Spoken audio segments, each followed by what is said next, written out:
You won't believe what happened when I decided to spend a quiet weekend at my lakeside cabin. What started as a peaceful retreat quickly turned into one of the wildest experiences I've ever faced, all because of an angry HOA Karen, who couldn't believe I refused to leave. But here's the twist that shocked everyone. I actually own the entire county where the cabin sits. Yeah, you heard that right. This isn't just some small property dispute. It's way bigger, and it's about power, misunderstanding, and the lengths people will go to when they think they're in control. It all began on a sunny afternoon. I was settling in, ready to enjoy some fresh air and calm water, when suddenly I heard a knock at the door.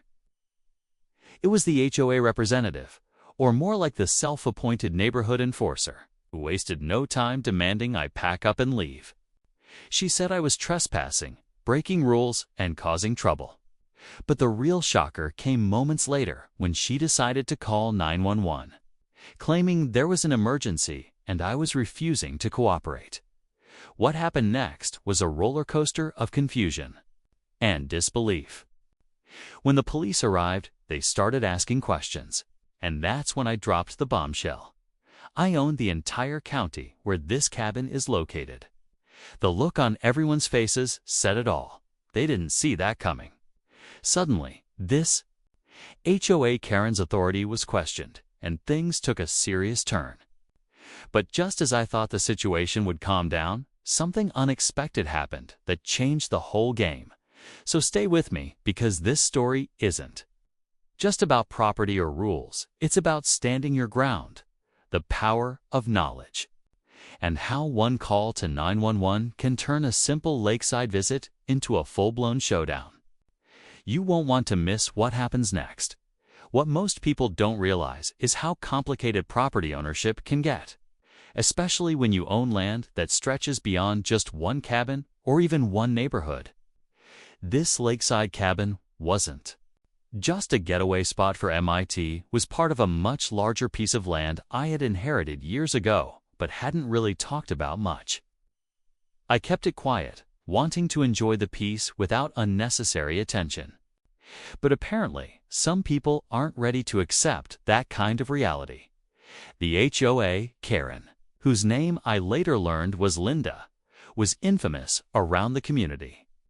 She took her role way too seriously, acting like she was the sheriff of the entire area. She was known for strict enforcement of rules, and if you didn't toe the line, she would make your life difficult.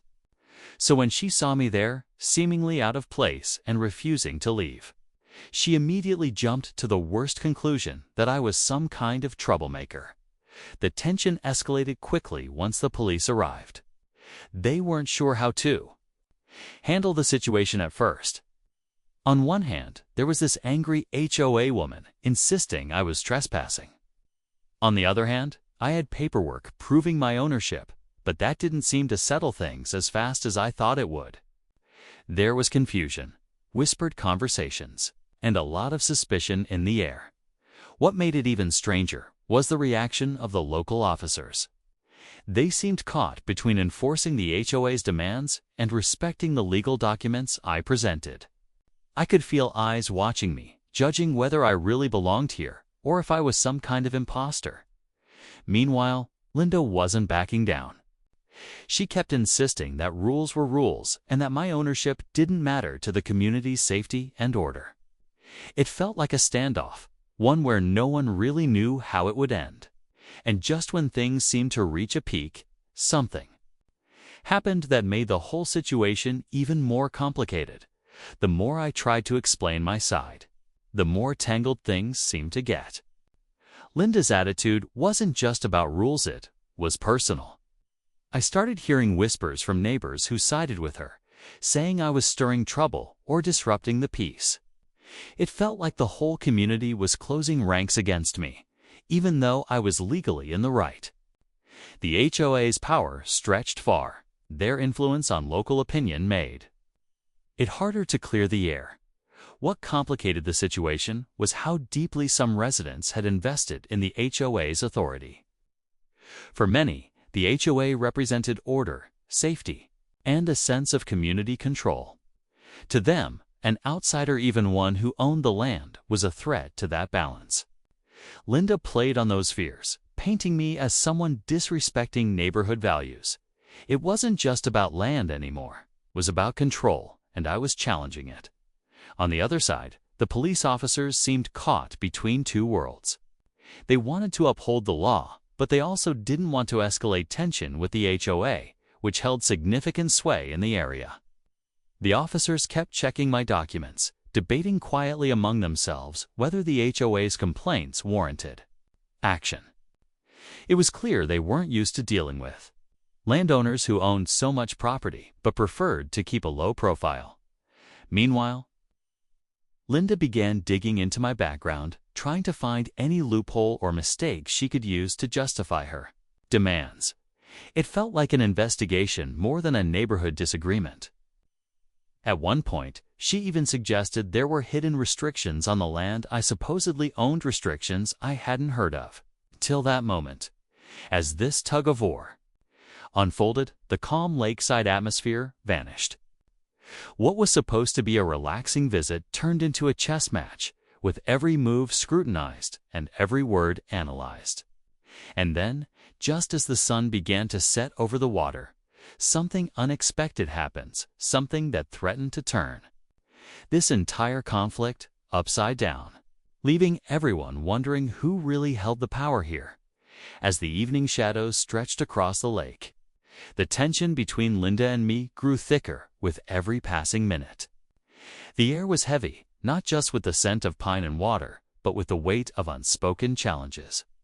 Linda refused to let this go, her voice sharp and determined as she insisted that I leave immediately. Despite all the proof I had presented, she even threatened to escalate things further if I didn't comply, a threat that sent chills down my spine. The police officers stood between us, their expressions unreadable but serious. They had clearly never dealt with a situation like this, where ownership, HOA rules, and community politics clashed so fiercely. I could see them weighing their options, trying to figure out whether to side with the HOA's strict enforcement or respect the undeniable fact that I legally owned the land. Every glance they exchanged felt like a silent countdown to what was coming next. Around us, some neighbors had gathered quietly, watching the confrontation unfold. Some were curious, others clearly frustrated, and a few looked downright hostile. It felt like the whole county was holding its breath, waiting to see how this showdown would end. I realized this was about more than just me or Linda.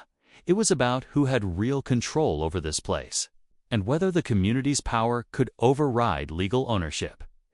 Just when I thought the situation couldn't get any tenser, Linda pulled out something I hadn't expected, a stack of papers that, according to her, contained new information about zoning restrictions and HOA bylaws that supposedly invalidated my claim. The officers took the documents, their brows furrowing as they read. My heart pounded, knowing that if these papers held any weight, everything I thought was settled could unravel with the sun dipping below the horizon. Casting a fiery glow over the lake, the silence grew heavy. We were all waiting for the next move, the moment when someone would finally break the deadlock. But no one did. Instead, the night settled over us like a curtain, hiding what was about to happen and what it would mean for me, for Linda, and for the entire county.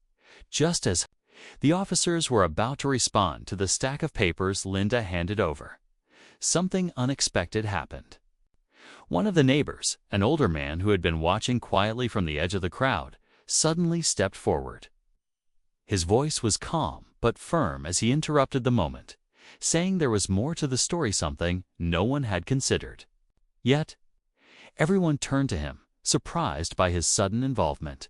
He revealed that years ago, long before any HOA rules were put in place, there had been secret negotiations and deals made behind closed doors. Apparently, parts of the county's land had been subject to agreements that weren't public knowledge. This old man claimed that some of the documents Linda presented might not be as airtight as they seemed, that there was a possibility. The entire HOA authority over certain areas could be challenged. His words sent a ripple of confusion and excitement through the group. Suddenly, the neat lines of ownership and control blurred. The police officers looked even more uncertain now. The neat story they thought they had was unraveling into something much more complicated. What started as a simple dispute over a lakeside cabin had turned into a tangled web of hidden histories, secret deals, and disputed authority. Linda's confident posture faltered for the first time as she exchanged glances with the others, her grip on the situation slipping, but the tension only grew from there. Just as everyone was processing this new twist, my phone buzzed with a message that made my blood run cold. It was an alert from the county records office, a notification about a legal claim filed against my ownership rights. Dated just days before this confrontation, someone was trying to take my land away from me, and I had no idea who or why at that moment.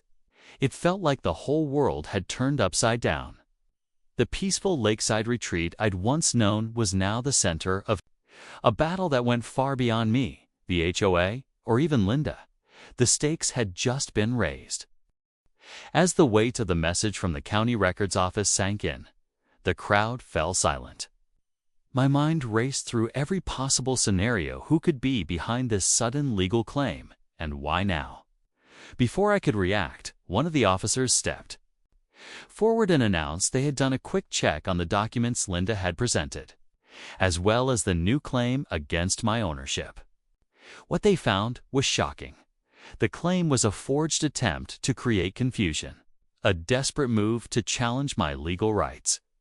The old man's earlier words about secret deals and hidden history suddenly made more sense. It seemed someone wanted to stir up trouble, using the HOA's authority as a cover to push their own agenda. The officers, now more certain, made it clear that I was the rightful owner and that the HOA's attempts to force me out had no legal standing.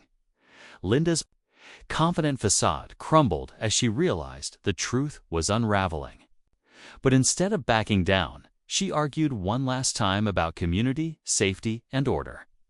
That's when I calmly showed her the original deeds, the full legal history of the county ownership in my name, and the latest court rulings that protected my rights. The officer supported me, explaining that while community rules are important, they cannot override property laws. The neighbors, witnessing this, began to shift. Some looked apologetic, others surprised, but the balance had clearly tipped. What had started as a hostile confrontation ended with a reluctant acceptance that I wasn't going anywhere. But just when relief started to set in, a final twist hit. My phone buzzed again. A message from an unknown number read, "This isn't over. You only see the surface. Look deeper if you want to keep your land." I stared at the screen, realizing this fight was bigger than a cabin, bigger than an HOA or a county. The real story was just beginning.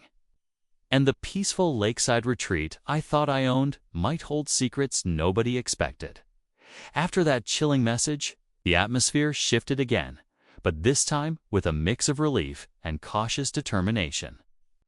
The immediate battle was over. I had proven my ownership beyond doubt, and the HOA's threats lost their power.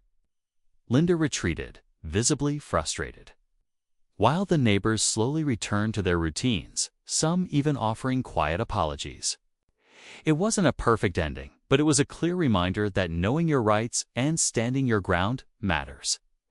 That lakeside cabin, once a simple escape, became a symbol of more than just property. It was a lesson about persistence, about how authority and rules can sometimes clash with the truth. The community's reliance on the HOA's power had blinded many to the bigger picture, but this conflict opened eyes. Ownership isn't just about land on paper, it's about respect, history, and sometimes fighting to protect what's rightfully yours. I realized that peace wouldn't come from avoiding conflict, but from facing challenges head-on, armed with knowledge and patience. And while the mysterious warning hinted at deeper layers yet to uncover, I knew I wasn't alone. This story was just one chapter in a larger journey, one that would demand more courage and clarity. For now, the lake reflected calm waters again, and the cabin welcomed me back as a true home.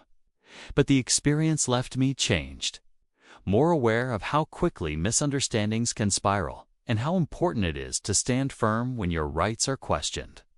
If there's one thing I want you to take away from this, it's to never underestimate the power of knowing your place and standing tall. Even when faced with fierce opposition, thanks for following this wild ride with me. Stay tuned, because sometimes the quietest places hold the biggest stories, and this lakeside cabin story is far from over.